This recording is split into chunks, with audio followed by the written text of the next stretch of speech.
Let's take a look at practice problem 9.33. This one's a little bit of a throwback. Born-Haber cycles are used to obtain the first reliable values for electron affinity by considering the electron affinity value as the unknown and using a theoretically calculated value for the lattice energy. Use a Born-Haber cycle for potassium fluoride and the following values to calculate a value for the electron affinity of fluorine.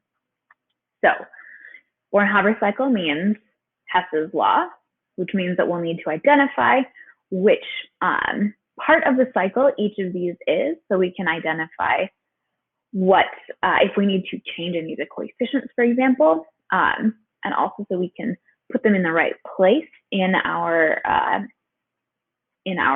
summation equation. And before I do any of those things, the first thing I want to do is to write a formula for the equation, because that will tell me if I need to change any of the coefficients for any of my energy values. So I know I'm going to be starting off with potassium. Potassium is often a solid. And fluorine is a diatom. And that's going to yield potassium fluoride. So hopefully you've looked back or thought back on Hess's law, and you will remember that anytime we are using Hess's law to calculate the energy of a series of steps, the overall energy of the result of a series of steps, you'll remember that we need to be looking for 1 mole of our product. So that's actually all set. And we need to balance our equation for 1 mole of product, which means potassium's in a good place. However, we have diatomic fluorine, and that means that we will have to change that to 1/2. So when we find the bond energy for fluorine, we will only need 1/2 of that value to calculate the overall energy. So now let's take a look at the different steps for our Born-Haber cycle and identify each one of them. Potassium going from a solid to a gas, that is the atomization energy. Potassium gas losing an electron, well, that hopefully you're able to say is the first ionization energy. Diatomic fluorine being broken into individual atoms, that would be the bond energy. However, hopefully you're remembering that we only need 1/2 of the bond energy in this case, because we only need 1/2 of those atoms. Here we have potassium solid with 1/2 diatomic fluorine forming potassium fluoride. Well, that is the overall. And here we have our potassium ion and our fluorine ion reacting to form the solid. So that must mean that this is our lattice energy. Pardon me, not lattice energy, our lattice energy. Well, now that we have all of these individual steps, we can place them into a Hess's law type equation so that we're able to solve for our electron affinity. Remember, that's the one that's missing. So typically, we would be looking for our standard heat of formation, and we would know to begin with our atomization energy, then our first ionization energy. Pardon me, why am I? This is an equation, not a sentence. So we are adding our atomization energy, our first ionization energy.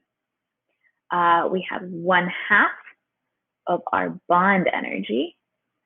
And hopefully when we got to this point, you were saying, hang on, something comes after that. That would be our electron affinity.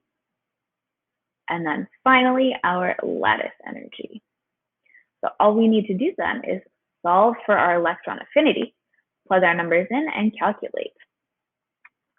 If we do that, if we rearrange just a little bit, we have our standard heat of formation minus our atomization energy minus our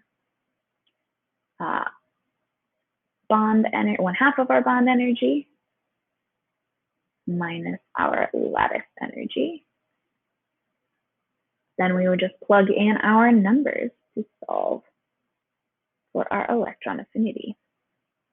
Now I'm going to use parentheses all the way through because if I don't, there's a very solid chance that I'm going to mess up my signs. So that's why I prefer to use my parentheses all the way through, even though I can take up a bit more space.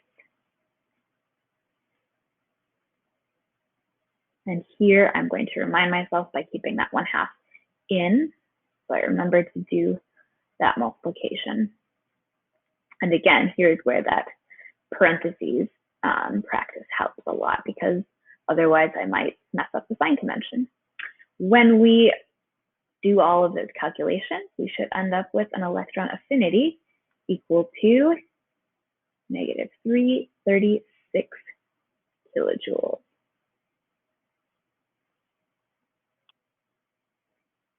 One more practice problem. Let's take a look at 9.39. Using the periodic table only, arrange the members of each of the following sets in order of increasing bond strength. So that means lowest bond strength first, highest bond strength last. So of course, this means that we need to remember what factors go into bond strength, into determining bond strength. And let's start off with this first group. So we've got all halogens, we've got bromine, chlorine, and iodine. Well, so here I can see that my head is in the way, but we can see chlorine and bromine. That means iodine must be further down in that same period. And hopefully you're remembering right now that as atomic radius increases, bond length increases as well. And when bond length increases, does that usually indicate a decrease or an increase in the strength of that bond? Usually it indicates a decrease in bond strength. So the longer the bond, the weaker the covalent bond. That means that of the three, iodine is definitely going to have the longest and the weakest bond. Bromine is going to have the next strongest bond. And finally, chlorine. All right, let's take a look at sulfur and hydrogen, sulfur and bromine, and sulfur and chlorine. Again, we've got hydrogen over here, we've got our bromine and our chlorine. So once again, I'm going to think about the length of each of those bonds. And I can definitely see that even though I'm not working with diatoms anymore, bond length is still going to play an important role. And sulfur is still going to have the longest bond length with bromine. So that one is again going to be the weakest.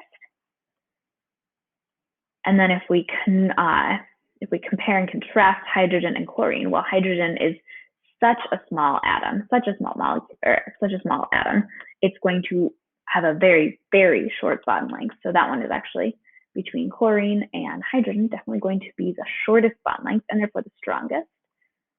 So our middle is going to be sulfur and chlorine, our strongest being sulfur and hydrogen. And finally, we have the same formula for each, CN, but we've got a single, double, and triple bond. And actually, they're already arranged in order of bond strength.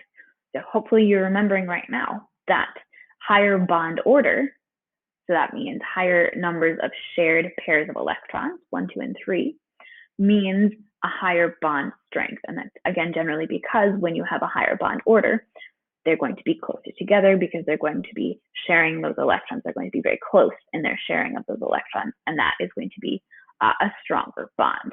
So the single bond, the double bond, and the triple bond are already arranged in the appropriate order.